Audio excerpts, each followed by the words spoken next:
females are more humble than men. Is that a fair assessment?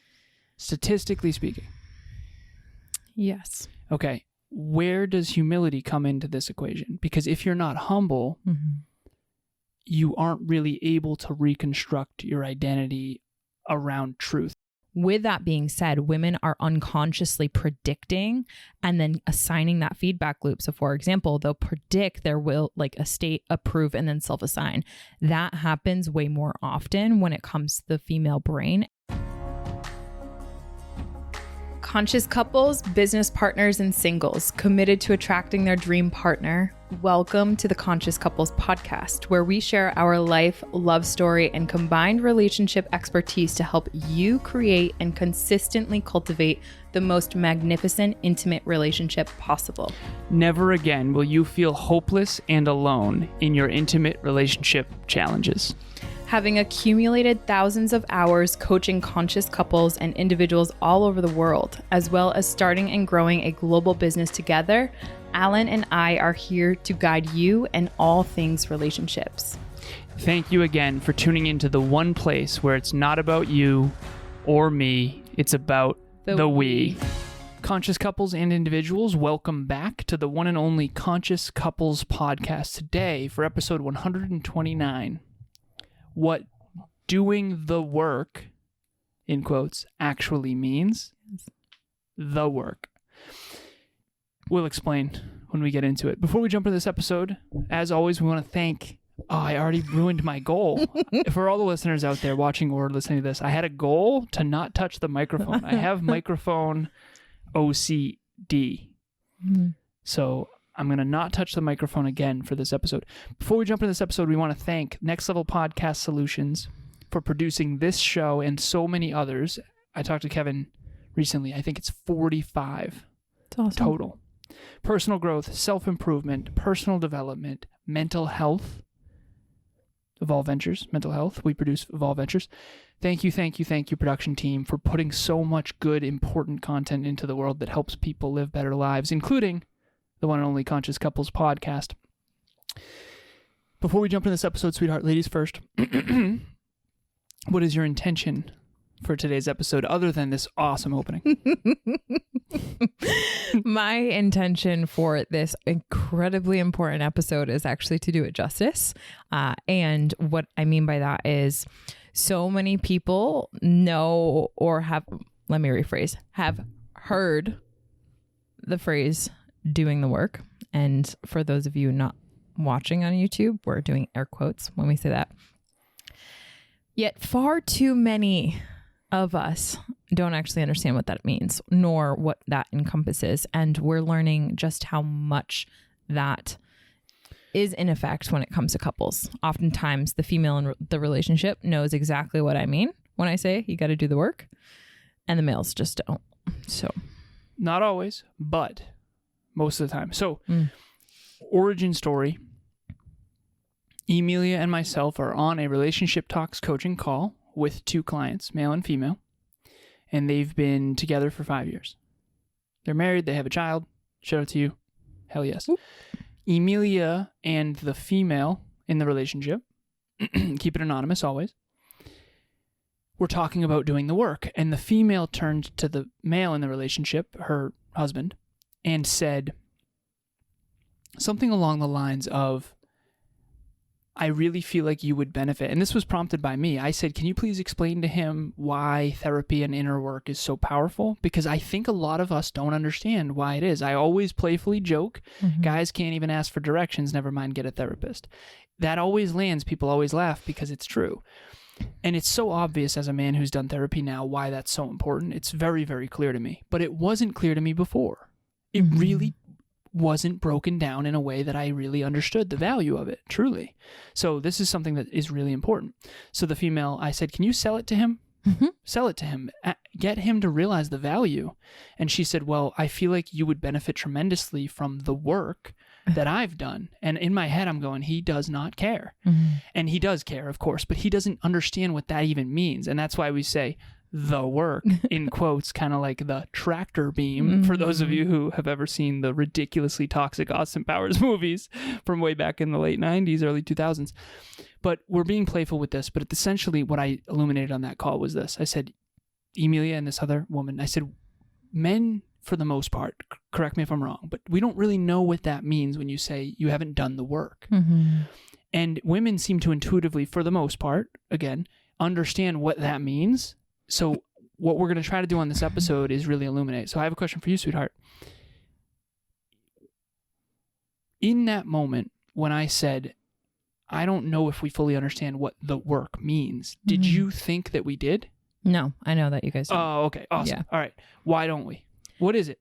So number one, what I found to be the key distinguisher is the reason why most of us don't understand what that actually means nor encompasses, because a lot of us are focused and we start focused, or we start our focusing in on becoming the best.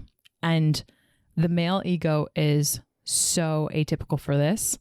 And the male ego really just focuses all their attention on becoming the best version of themselves. Whereas the female ego oftentimes focuses less on that and far more from a very young age. And women are far more conditioned than men are, just like men are conditioned in becoming the best, right? When you think about their friends and how they interact.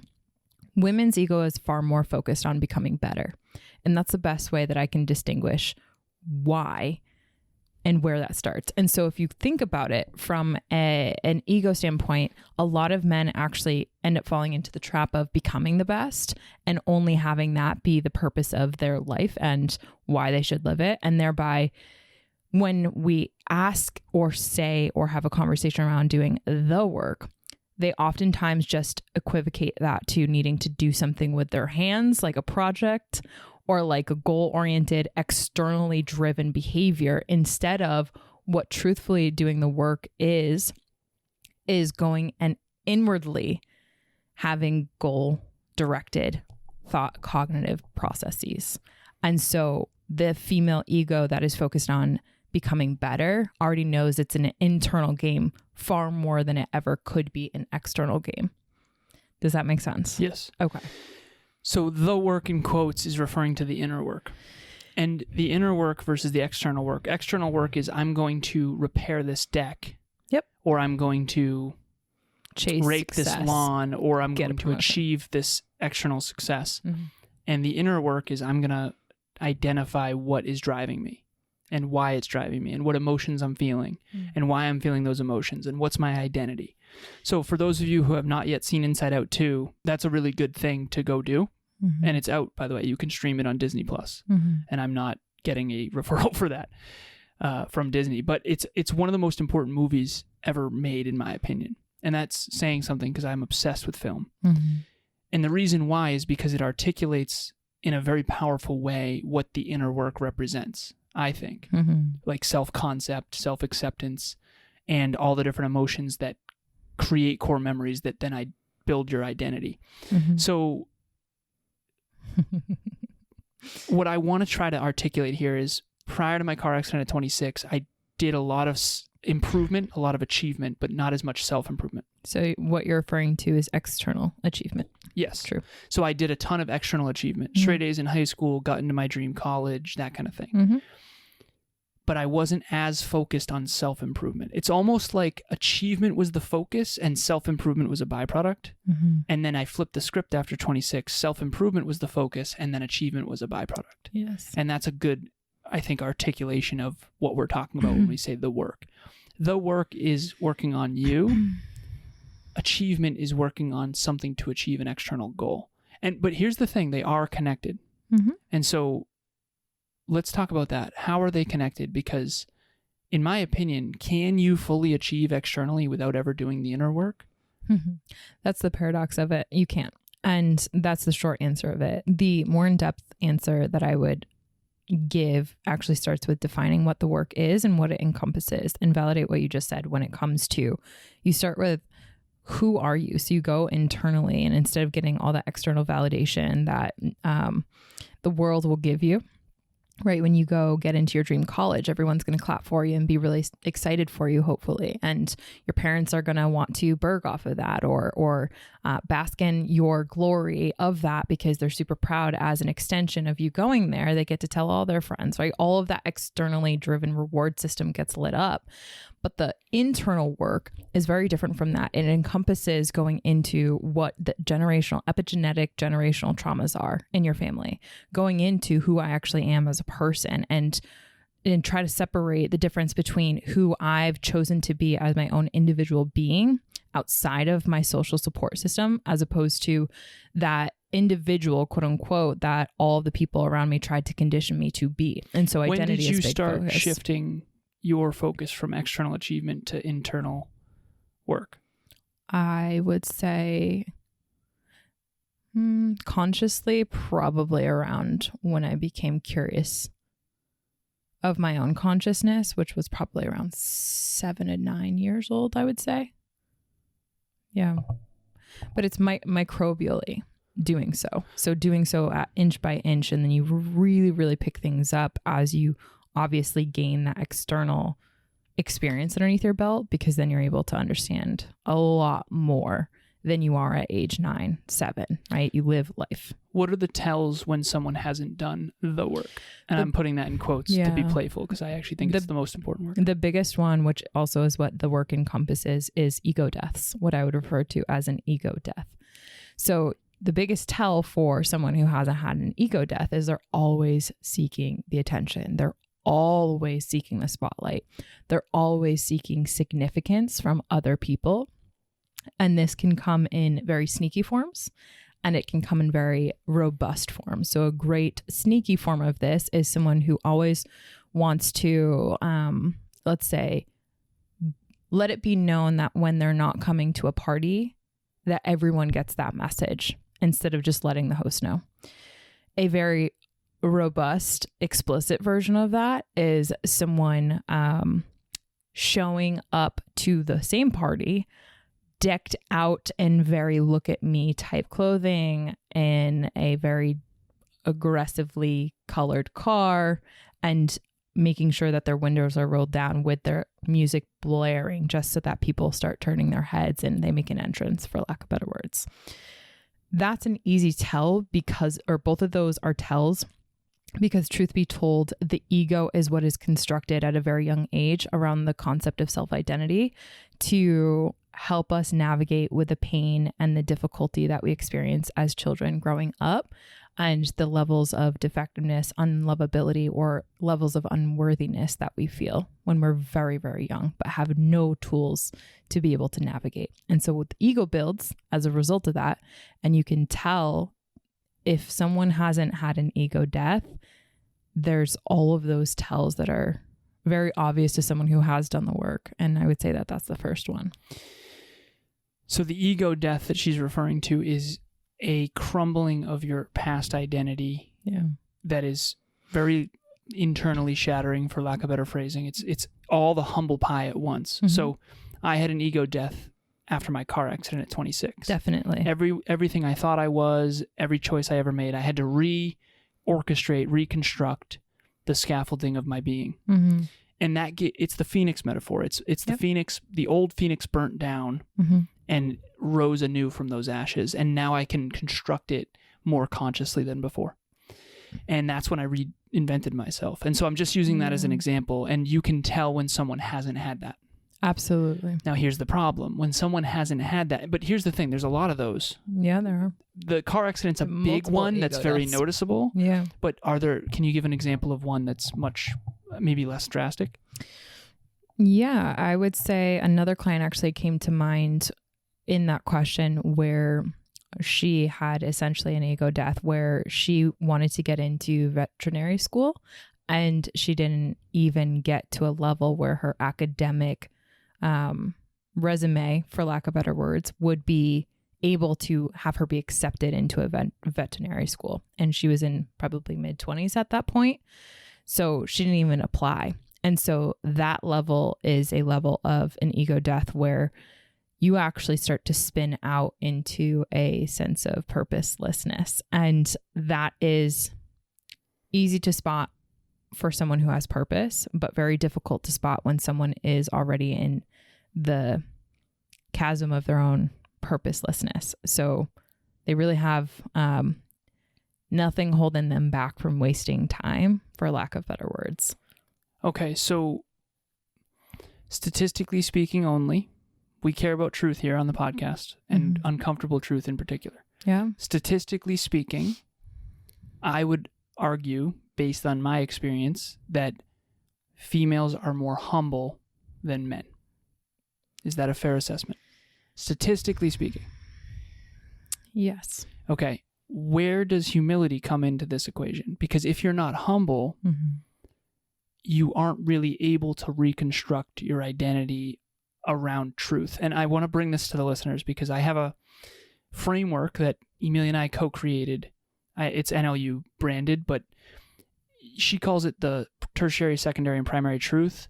I call it truth target. Yeah, so I call it the 3 circles of the ego. I think it's a transcoded version. So we're going to put it in the asset, in the show notes. Click a link, Google Drive. You can download it for free. Yep. Hi, Amy and Chris Lennius here to give a quick moment of appreciation for Alan and Emilia. We have been working with them for a few months now, maybe 6, maybe going on 6 months now, and we appreciate you guys so much. To see you guys work as a team, to help couples work as a team is one of the most beautiful things I have ever seen. Not only have you helped us reconnect and helped us with our marriage, you've also helped us through big life moments, with boundaries, with creating our own stable unit at home. We appreciate you guys so, so much. Yes, truly heartfelt appreciate you guys and everything you've done for us. Thanks, guys. Thanks. We love you. And the outer circle is who you want others to believe you are. The next layer, the next inner part of the circle, 3 circles, is who you want to believe you are. And then the inner circle is who you really are. When I got in my car accident, those 3 circles became the same, which allowed me to be reborn, for lack of better phrasing, from those ashes. I love that. Thank you. And the distance between circle 1 and circle 3 is the size of your ego. And I work really hard proactively to keep those circles the same. And I just wrote a blog about this, and there's a really good example, sweetheart. So you and I were at the track. I thought I could do a 6-minute mile. So what I wanted Emilia to believe was that I was awesome and I could do a 6-minute mile. And again, I didn't really, but just for the sake of this example, okay? And you were like, come on, you got this. I was like, babe, I don't know. You could tell that I was up against reality here. I knew you wouldn't be able to. Okay, but you also knew I'd try. I held out hope exactly. to make sure that you never felt that from me, because I believe so deeply in you. I appreciate that. And you want me to go get reality. I mean, that's important. You need to get reality. Okay, so I did it. I figured best case 6 minutes, worst case 7 minutes, most likely 6.5. Ended up with a 7:10. And I was pouring my heart on this freaking track. I was hurting bad.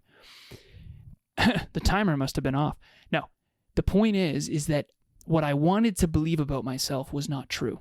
What I wanted to believe about my cardiovascular health was I could do a 6-minute mile. The truth was I can do a 7:10. My ego crumbles, and then now I work on it, and then we do a 5K a couple weeks later, and I actually this time predict that I'm going to be worse than I am. I end up with a 7:30 average mile, which is really not bad.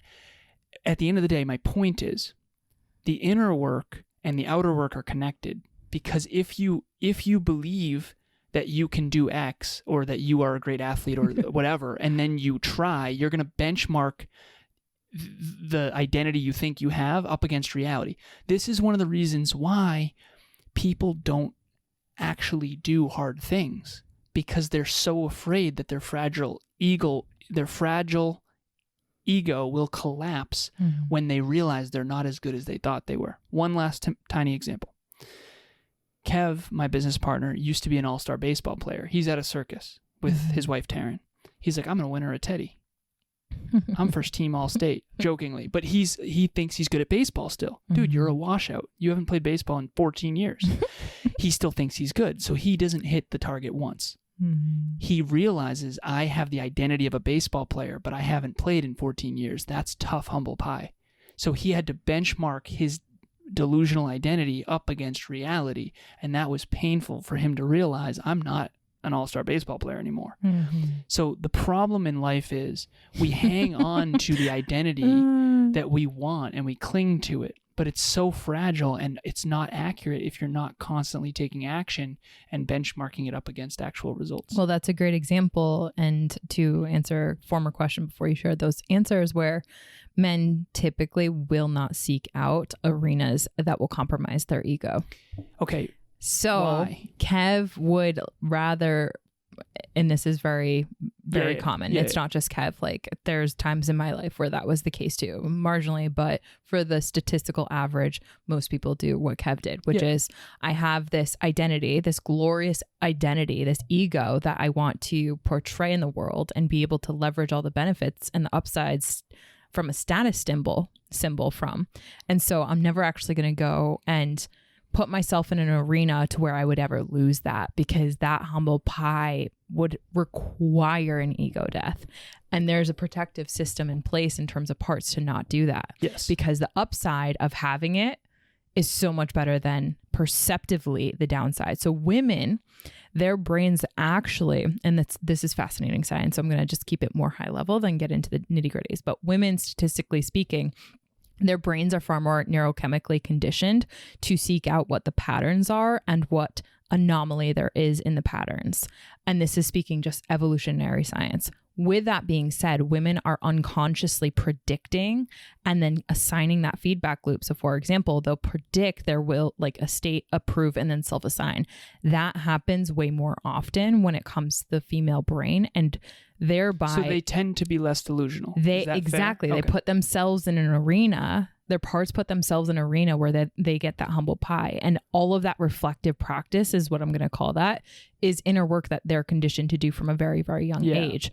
And the internal narrative, the dialogue, is something that is encouraged far more for, statistically speaking, women and girls than it is boys and males. And so women will put themselves in the arena, so much so that their self-worth actually takes more hits and they're way more humble. Truth be told, they do that far too much, whereas men are The opposite. typically conditioned to be the exact opposite. So they don't actually put themselves in the arena to get humble pie, and thereby the distance between essentially Those their ego ego circles, rings, yeah. right, gets bigger and bigger and bigger. And that's why if you look at the stats around midlife crisis for men as opposed to women, you'll find that men are far more in those statistics. And what actually comes as a result of that in terms of suicidal ideation and actively completed suicides, there's translations between that when it's just a bigger, because all of those rings of the ego just collapse after having so many years of momentum, being so disconnected from reality. And it's not safe, quote unquote, to be seen as weak. So they don't reach out to a therapist or coach or whatever, and they don't do that inner work, right? Yes. So this is the compound effect of that, is not only ego death, but there's a lot of actual really, really big risk when it comes to their health, their mental health, their social status health. Like everything is at risk if you're not nipping it in the bud and not seeing the value of inner work. So that's where men with humility around this aspect is so huge and such a cheat code for anyone that does want to really focus on all of the glory in life and mitigate the downside.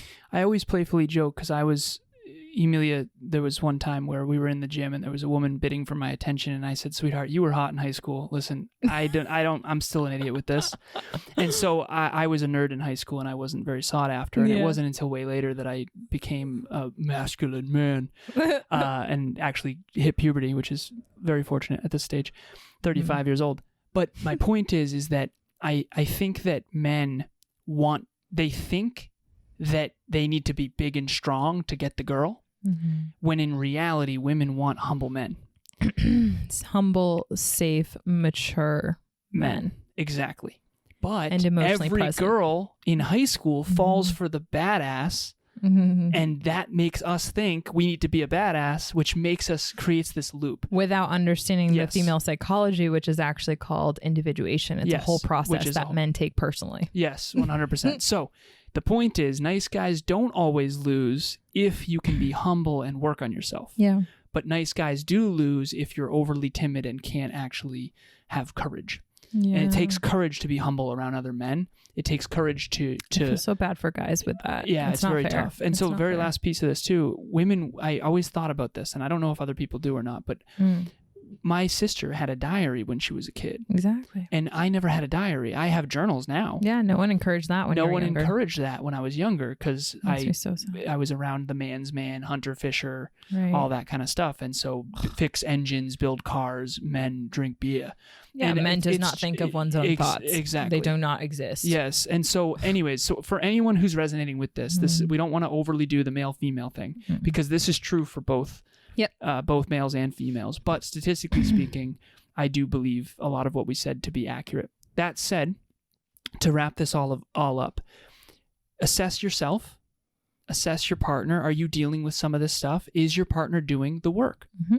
And I'm not putting it in air quotes this time. You can see it in my tonality. Is your partner doing the work? And I wasn't kidding, because when you brought up therapy, it's been tremendous. Yeah. Shout out to Carol. She's amazing.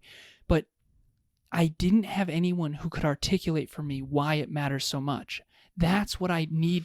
Listen, if you want me to do therapy, you need to help me understand the value I'm missing out on. And you were the first one in my life who really I respected enough, and who not only was leading by example, but also articulated it in a way where it mathematically made sense to invest in that. Because I had dozens of coaches and mentors. I just didn't have a therapist because I didn't understand how important this was. And now I do. And so now it's really become a part of my mission to help men in particular work on this stuff. And I was able to speak to the level of ego ring that you are currently at, which is what most women have to do in order for anything to actually get through to the males in their relationship. I'm not saying all males, certainly not, but there is a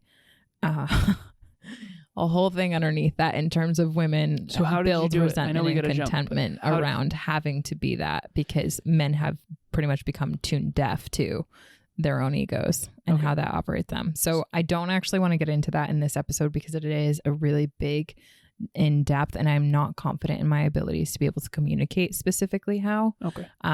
But what I would say is, truth be told, you had the level of humility within your ego to respect and be hopeful that you could capitalize on that. And I also will recognize that you had a level of self-belief that whatever was going to get kicked up, you would be able to handle, which not a lot of people do.